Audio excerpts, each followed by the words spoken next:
నమస్తే welcome to our channel. ప్రస్తుతం మనతో కోయ గురూజీ పి బ్రహ్మం రాజు గారు ఉన్నారు. వారితో మాట్లాడదాం. నమస్కారం అండి. నమస్కారం.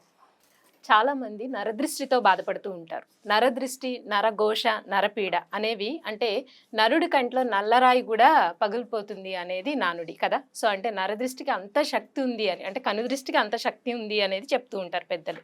సో కొంతమంది ఏంటంటే వ్యక్తులకి నరదృష్టి ఉంటుంది.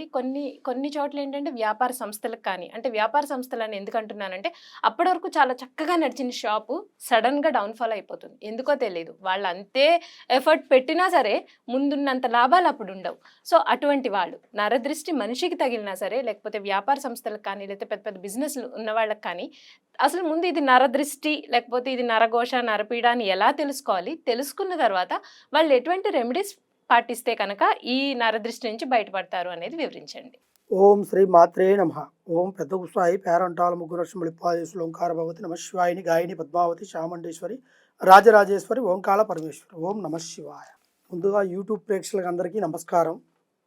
ముఖ్యంగా ఈరోజు మనం తెలుసుకోవాల్సింది ఏంటంటే ఈ 2025 అందరికీ శుభాకాంక్షలు.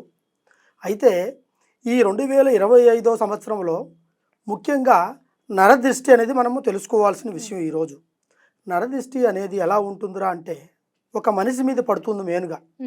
ఆ మనిషి మీద పడే నరదృష్టి ఎలా అనేది మనం గుర్తించగలుగుతామా అని కొంతమందికి తెలియదు. అది ఎలా ఉంటుందంటే ముఖ్యంగా మనిషి నడవడికిని బట్టి, అంటే తను నడుచుకొని పోయే విధానము, తన మాట తీరు, ఈ రెండు నరదృష్టికి ముఖ్యమైన కారణం.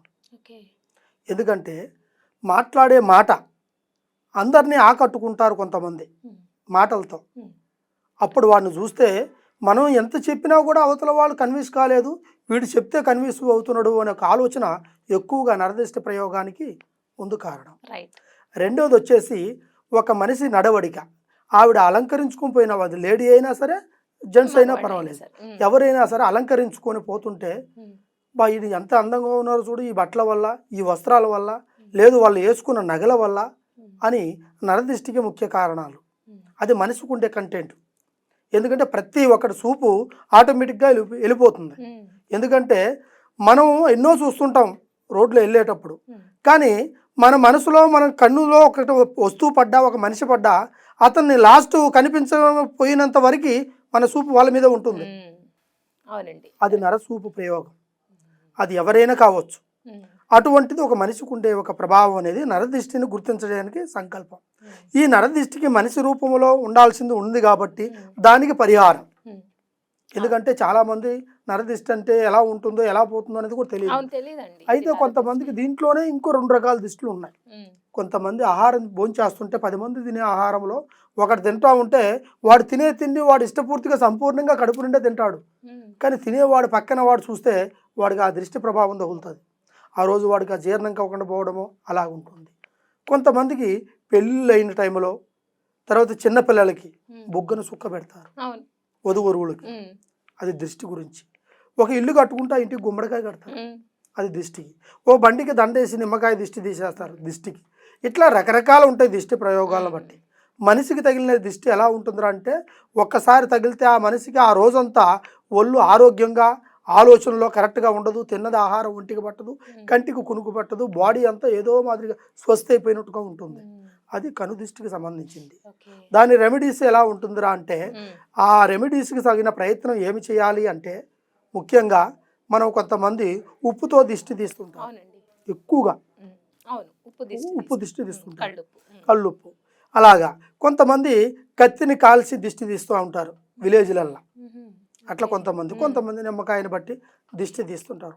అలా కాదు, దానికి సంబంధించినవి 3 మిరియాలు, నల్ల మిరియాలు, తర్వాత ఎర్ర ఉప్పు, సాల్ట్. ఆ ఉప్పులో కూడా ఎర్ర ఉప్పు ఉంటుంది, పింక్ సాల్ట్ మీరు చెప్పేది. Pink salt. అది ఆ రెండింటిని కలుపుకొని తల మీదించి దిష్టి తీసి తర్వాత తీసుకెళ్ళేసి నీళ్ళల్లో వేసేయాలి. ఒక్కొక్కసారి కొంతమంది ఎక్కువగా దిష్టి ఉన్నప్పుడు దాన్ని తీసి ఉప్పులో వేసి నిప్పులలో వేసేయాలి. నిప్పులు ఆ దిష్టి ప్రభావానికి తగిలిన వాళ్ళకి అది అలాగా పోతుంది. అది నరదిష్టికి సంబంధించింది. అది కూడా ఒక మనిషి మీద ఉన్నదానికి. దాంట్లో ఎక్కువగా అలంకరించుకునే వాళ్ళు ఉంటారు. అలంకరించుకున్న వాళ్ళకి వాళ్ళకి ఉప్పుతోనూ పప్పుతోనూ దాంతోనూ దిష్టి తీస్తే పోదు. వాళ్ళకి రాగి రేఖ మీద అంటే కాపర్ దాంతో రాగి రేఖ మీద భేదక్షరాలతో రాసి తాయితీ కట్టుకుంటే వాళ్ళకి ఎప్పటికీ ఎటువంటి దుస్తులు వేసుకున్నా, ఎంత అలంకారాలు ఉన్నా, ఎంత డబ్బు సంపాదించినా దిష్టి ప్రభావానికి సంబంధించిన రెమెడీ అది. అంటే అవి ఎక్కడ దొరుకుతాయి? అది ఎక్కడ దొరుకుతాయి అంటే భద్రాచలంలో దొరుకుతుంది. ఎక్కడ పడితే అక్కడ దొరకదు. మనకు గుళ్ళల్లో ఇస్తుంటారు తాయితలు కట్టుకోమని, ఆ గుడికి పోయినా ఈ గుడికి పోయినా దిష్టి కన్నా ఇస్తుంటారు. అది కాదు, అది మామూలుగా దైవ సంకల్పానికి సంబంధించింది.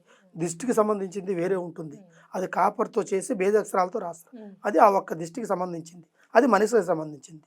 అదేవిధంగా ఒక షాపు అంటే బిజినెస్, చిన్నపాటి ఉద్యోగస్తులు, చిన్నపాటి వ్యాపారస్తులు, చిన్నపాటి సంస్థానం పెట్టుకొని నడిపించుకునే వాళ్ళు, అదేవిధంగా పెద్ద పెద్ద బిజినెస్లు. ఇప్పుడు మనకి నిత్యావసరానికి సంబంధించిన బిజినెస్లు ఉంటాయి, ఇంటికి సంబంధించిన మెటీరియల్స్ ఉంటుంది, తర్వాత మన వస్తువులు కొనుక్కోవడానికి మనకు కొన్ని అవసరాలకి ఇంట్లో సామాన్లు కొనుక్కునే ఉంటాయి, బిజినెస్లు ఉంటాయి. ఈ బిజినెస్లన్నీ ఎలాంటివి ఉంటాయంటే వాళ్ళు చిన్నపాటి నుంచి కష్టపడుకుంటూ వస్తుంటారు. అంటే రూపాయిని ఆశించకుండా ముందుగా వాళ్ళు జనాలు మనకి రావాలి, ఎక్కువగా జనాలు వస్తేనే ఆ బిజినెస్ మనకి రన్ అవుతుంది అనే ఆలోచన ఎక్కువ పెడుతుంటారు జనం. ఆ జనాలు వచ్చే దాని గురించి కూడా కొంతమంది ఆ దిష్టి తగిలింది అంటే వాళ్ళకి ఆ బిజినెస్ని వాళ్ళకి చేస్తున్న వ్యాపారం అంటే రూపాయి వచ్చినా ₹10 వచ్చినా ఆ రోజు ఏది జరగకపోయినా కూడా వాళ్ళ కంటిన్యూగా షాప్ తీస్తూ అందరినీ ఆకట్టుకుంటూ చేస్తూ ఉంటారు. ఎందుకంటే మనం షాప్ మూసేస్తే జనాలకు తెలియదు అనేటట్టుగా. అయితే అలాంటిది రన్నింగ్ అవుతున్నది సడన్గా ఆగిపోవచ్చు. ఆగిపోవడం అంటే జనాలు రాకుండా పోవడం, ఆ గిరాకులు రాకుండా పోవడం, తర్వాత వాళ్ళు తెచ్చుకున్న సరుకు కూడా అలాగనే ఉండిపోవడం, ఇలాగ రన్ అవుతున్నది సడన్గా నిలబోయేదానికి ఉంటుంది. ఎందువల్ల ఉంటుందంటే ఒక మనిషి కన్ను ఇస్పనేత్రం, ఒళ్ళంతా ఇసుమే ఉంటుంది కానీ విషం మరి ప్రతి ఒక్క మనిషికి ఉంటుంది. ఆలోచన, అబ్బాయి వీడు ఇంత బాగున్నాడు, ఎంత గొప్పగా చేస్తున్నాడు, ఇంత సంపాదిస్తున్నాడు అనే ఆలోచన ఎక్కువగా ఉంటుంది. ఈ కన్ను అనేది ఎక్కువగా పడుతుంది అనమాట ఆ ఒక వ్యవస్థ మీద, ఏదో ఆ బిజినెస్ మీద, వ్యాపారం మీద. అది జరగదు. దాన్ని విషపనేత్రం అంటారు, చెడు కన్ను అంటారు. అలాంటి పడ్డప్పుడు ఆ వ్యాపారం ముద్దుకు రాదు, ₹10 సంపాదించలేరు, జరుగుతున్నది ఆగిపోతుంది, రావాల్సినవి కూడా ఆగిపోతాయి.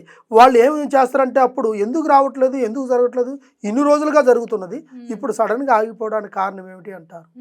అది వచ్చేసి ఇస్ప కన్ను నేత్రంలో తగిలిన ప్రభావం వల్ల ఆ నరదిష్టి ప్రయోగం దెబ్బకి నల్లరాయి కూడా పగులుతుంది అంటారు. అటువంటి నర ప్రయోగం పడ్డప్పుడు ఏ వ్యాపారం కానీ ముందుకు రాలేదు. ఎంత రన్ అవుతుందైనా సరే అది సడన్గా ఆగిపోయేదానికి అవకాశాలు ఉంటాయి. తర్వాత రెండోది, చిన్నపాటి వ్యాపారస్తులు, బండ్ల మీద పెట్టుకునే వాళ్ళు, వ్యాపారం రోడ్ల మీద పెట్టుకునే వాళ్ళు, లేదా చిన్న చిన్న షాపులు పెట్టుకునే వాళ్ళు, కిరాణా షాపు వాళ్ళు రకరకాలుగా పెట్టుకుంటారు వాళ్ళ బతుకు తెరువు కోసం. వాళ్ళకు కూడా ప్రభావాలు ఉంటాయి. ఆ ప్రభావాలు ఉన్నప్పుడు కంపల్సరిగా ఆ నరదిష్టి ప్రయోగం వల్ల కొంచెం నష్టం జరుగుతుంది. దానికి దగ్గర రెమెడీస్ని ప్రయత్నం ప్రకారం చేసే అవకాశాలు మేము చేయగలుగుతాం. ఒక్కసారి మమ్మల్ని సంప్రదించేట్టుకైతే ఈ కింద కనబడుతున్న కాంటాక్ట్ నెంబర్ ఒకసారి కాంటాక్ట్ చేయండి. కంపల్సరిగా ఆ నరదిష్టి ప్రయోగాన్ని మీకు విముక్తి చేసి దానికి పరిహారం చేసి మళ్ళీ పునరాయం పోసేటట్టుగా ఆ వ్యాపారం అభివృద్ధి వచ్చేటట్టుగా మేము చేస్తాం. ఓం నమః శివాయ. ఎవరైనా నరదృష్టి, నరఘోష, లేకపోతే ఇందాక గురూజీ చెప్పినట్టు ఇటువంటి సమస్యలతో అంటే సడన్గా బిజినెస్ పడిపోయింది, ఎందుకో తెలియడం లేదు అనుకున్న వాళ్ళు ఒకసారి కింద స్క్రోల్ అవుతున్న నెంబర్కి కాంటాక్ట్ చేయండి. మీకు ఎటువంటి సమస్య ఉన్నా సరే పరిష్కారం ఆయన చెప్తారు. సో గురూజీ చెప్తారు. ధన్యవాదాలండి.